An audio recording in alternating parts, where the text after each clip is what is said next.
नमस्कार मित्रों, आज हम सभी वायुमंडल की संरचना का स्टडी करेंगे। तो आइए सबसे पहले देखते हैं वायुमंडल की मुख्य परतें। वायुमंडल की मुख्यतः 5 परतें हैं। पहला है क्षोभ मंडल, दूसरा समताप मंडल, तीसरा ओजोन मंडल, चौथा आयन मंडल और पांचवा बाह्य मंडल। अब हम लोग सबसे पहले क्षोभ मंडल अर्थात ट्रोपोस्फियर का स्टडी करेंगे। तो आइए हम लोग क्षोभ मंडल का स्टडी प्रारंभ करते हैं। क्षोभ मंडल वायुमंडल की सबसे निचले वाली परत है। इसे हम लोग संवहन मंडल या अधोमंडल भी कहते हैं। क्षोभ मंडल की ऊंचाई 0 से 18 किलोमीटर तक है।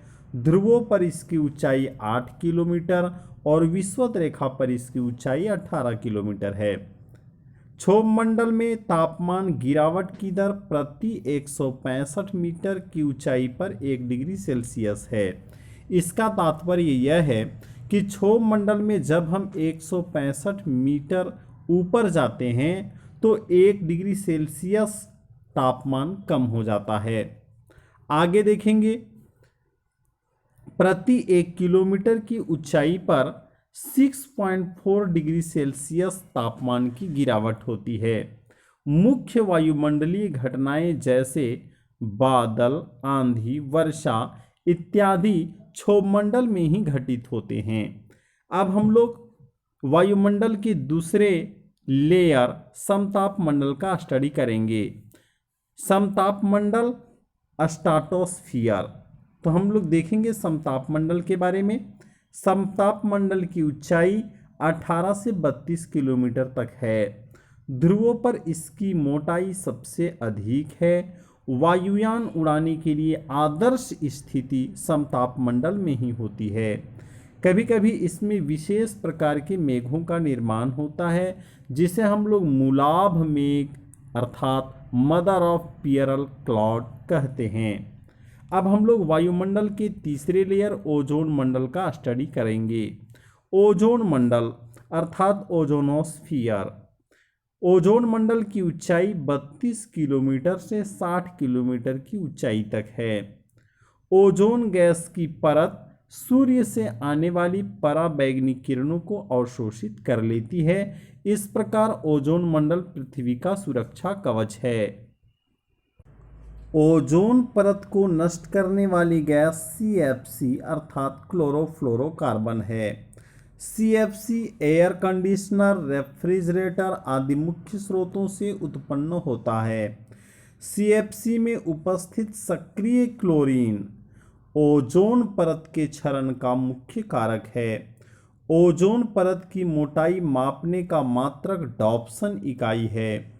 ऊंचाई बढ़ने के साथ प्रति किलोमीटर 5 डिग्री सेल्सियस तापमान बढ़ता है। यह ओजोन मंडल की एक बहुत बड़ी विशेषता है क्योंकि इसमें ऊंचाई बढ़ने के साथ तापमान बढ़ता है।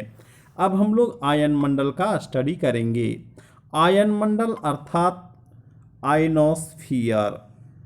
आयन मंडल की ऊंचाई 60 किलोमीटर से 640 किलोमीटर तक है। आयन मंडल को 5 लेयरों में बांटा गया है अर्थात आयन मंडल में भी 5 लेयर हैं। पहला है जो सबसे नीचे का लेयर है उसका नाम है डी लेयर। इसके बाद E1 layer, E2 layer, F1 layer, F2 layer.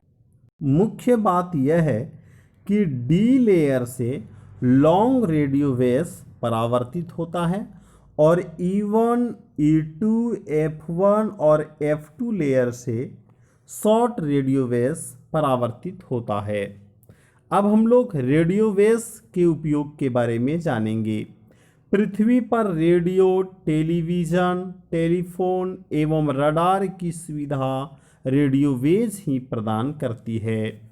संचार उपग्रह इसी मंडल में अवस्थित होते हैं। पुनः देखेंगे, संचार मंडल इसी मंडल में अवस्थित होते हैं।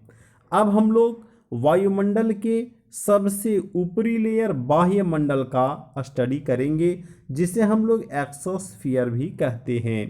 इसमें हाइड्रोजन और हीलियम की प्रधानता होती है। यह वायुमंडल की सबसे ऊपरी सीमा है। बाह्यमंडल की प्रमुखतः दो विशेषताएं हैं। पहला है ऑरोरा ऑस्ट्रालिस अर्थात उत्तरी ध्रुवीय प्रकाश, और दूसरा है ऑरोरा बोरियालिस अर्थात दक्षिणी ध्रुवीय प्रकाश। हम लोग अब ऑरोरा से संबंधित महत्वपूर्ण तथ्यों का स्टडी करते हैं। ऑरोरा आधी रात के समय दिखते हैं। ऑरोरा ब्रह्मांडीय चमकता हुआ प्रकाश है। ऑरोरा का निर्माण चुंबकीय तूफान के कारण सूर्य की सतह से विसर्जित इलेक्ट्रॉन तरंग के कारण होता है। ऑरोरा आकाश में बहुरंगीय अतिशबाजी की तरह दिखाई देता है। इस प्रकार से आज हम लोगों ने वायुमंडल की संरचना का स्टडी किया। बहुत बहुत धन्यवाद मित्रों, आप हमारी वीडियो को निरंतर देखते रहें और स्टडी करते रहें। बहुत बहुत धन्यवाद।